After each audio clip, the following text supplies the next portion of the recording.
कक्षा 8 पाठ 6 संख्याओं से खेल।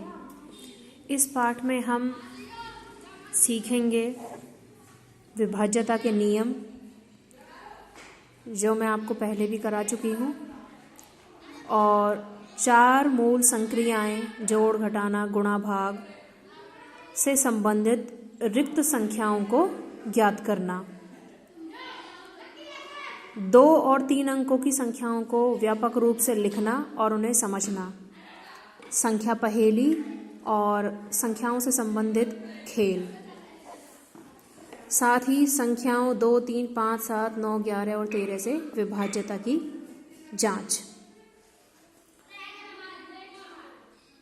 तो सबसे पहले हम बात करते हैं 2 तथा 3 अंकों की संख्याओं को व्यापक रूप से लिखना तथा समझना।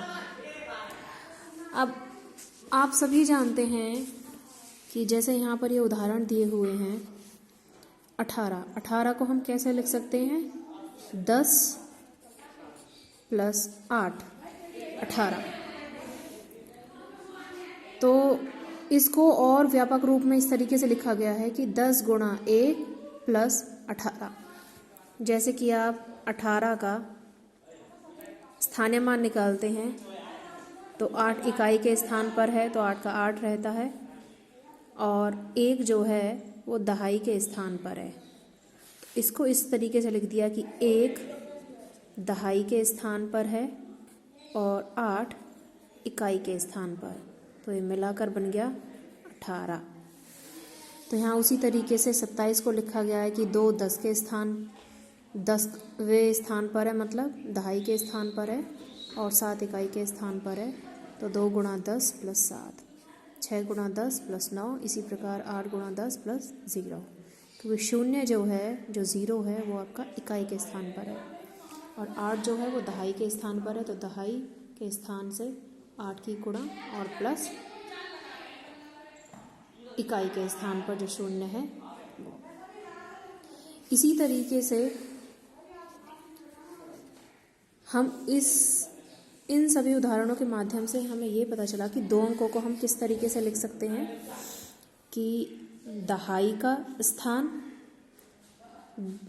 उसके साथ जो भी दहाई का अंक है, मान लीजिए वो a है, और प्लस इकाई का स्थान। ये डॉट प्रदर्शित कर रही है गुणा को, कि दहाई का स्थान गुणा उस स्थान पर जो संख्या है वो a मान लीजिए, प्लस इकाई के स्थान पर जो संख्या है वो b अगर माने, तो इस तरीके से एक समीकरण हमारे पास निकल कर आता है, जो हो जाता है tan a + b। अब अगर आप यहाँ 18 की बात करें, जैसे कि हमने उदाहरण दिया था, तो इकाई के स्थान पर है 8 और दहाई के स्थान पर है 1, तो इसमें हम पुट करेंगे 10 × 1, दहाई के स्थान पर a है, a की वैल्यू है 1, प्लस इकाई के स्थान पर b है और b की वैल्यू है 8। तो क्या निकल कर आता है? 10 × 10 + 8 18। तो ये जो समीकरण है, एक तरीके से ये 2 अंकों की संख्याओं के लिए बन जाता है।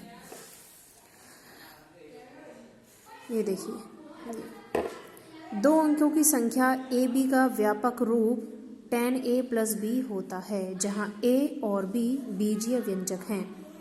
स्पष्टतः a 0 को छोड़कर और b 0 से लेकर 9 तक के अंक हैं। 0 को छोड़कर मतलब क्योंकि a जो है वो दहाई के स्थान पर है, इसीलिए ये 0 को छोड़कर 1, 2, 3, 4, 5, 6, 7, 8, 9 तक हो सकता है, और b 0 से लेकर 9 तक हो सकता है। क्योंकि ये इकाई का अंक है, तो वो 0 भी हो सकता है, 1, 2, 3, 4, 5, 6, 7, 8, 9 हो सकता है। अब इसी व्यापक रूप से संबंधित कुछ खाली स्थान हमें दिए हुए हैं। अब यहाँ हम देखें कि 15 है, 15 AB, एक दहाई के स्थान 1 है और इकाई के स्थान पर 5 है। तो यहाँ हम देखें तो हम कैसे बना सकते हैं tan a + b के हिसाब से। तो tan × a की वैल्यू है 1, तो 1 प्लस का प्लस, b की वैल्यू है 5, 5। तो इस तरीके से कुछ यहाँ ये फिलअप होंगे। तो यहाँ 1 गुणा 1 करके इसमें पहले से ही लिखा हुआ है, तो खाली स्थान में क्या आएगा 10। तो 10 गुणा 1 मतलब 10 हो गया, और इसमें इकाई का अंक 5 जोड़कर ये पूरा इस 15 का ये व्यापक रूप हो गया 10 गुणा 1 प्लस 5, मतलब 10a प्लस b के रूप में। ऐसे ही 42 को देखेंगे तो 10 गुणा दहाई का अंक है 4, तो 4, तो 40, 10 चौक 40 और प्लस 2 42। ये 42 का व्यापक रूप हो गया 10 गुणा 4 प्लस 2। इसी तरीके से 60 को देखें तो 10 गुणा 6, क्योंकि दहाई का अंक है 6 और इकाई का अंक है 0, मतलब 0। इस तरीके से ये 10 गुणा 6 प्लस 0 60 का व्यापक रूप बना। अब ये 99 का आप स्वयं हल करके बताएंगे। अब हम बात करते हैं 3 अंकों की संख्या की।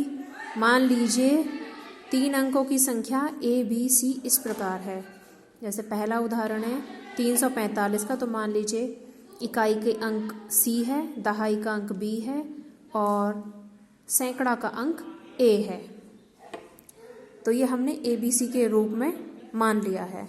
तो अब इसको हम किस तरीके से प्रदर्शित कर सकते हैं?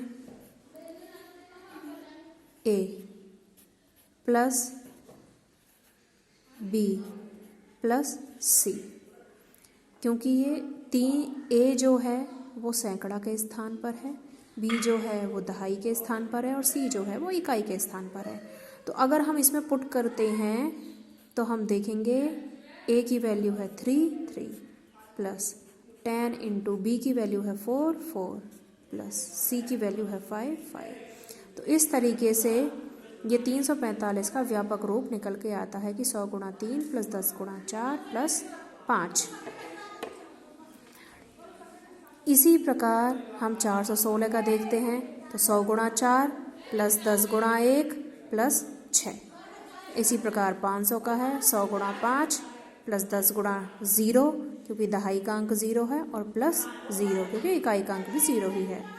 999 की बात करें तो 100 गुणा 9 जो 900 का स्थान आ गया, प्लस 10 गुणा 9 जो 90 वाले का स्थान आ गया दहाई का, और प्लस 9 जो इकाई का स्थान आ गया।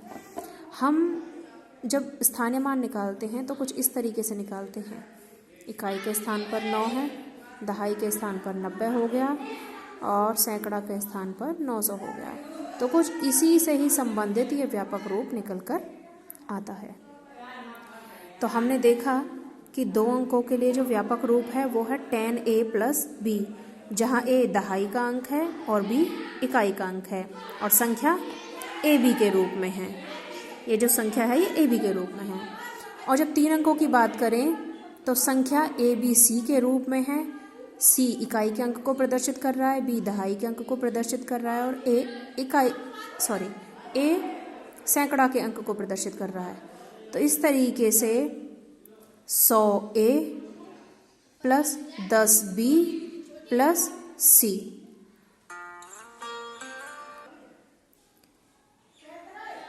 ये व्यापक रूप निकल कर आया 3 अंकों की संख्या का, 100a plus 10b plus c, जहाँ a सैकड़ा का अंक है, b दहाई का अंक है और c इकाई का अंक है।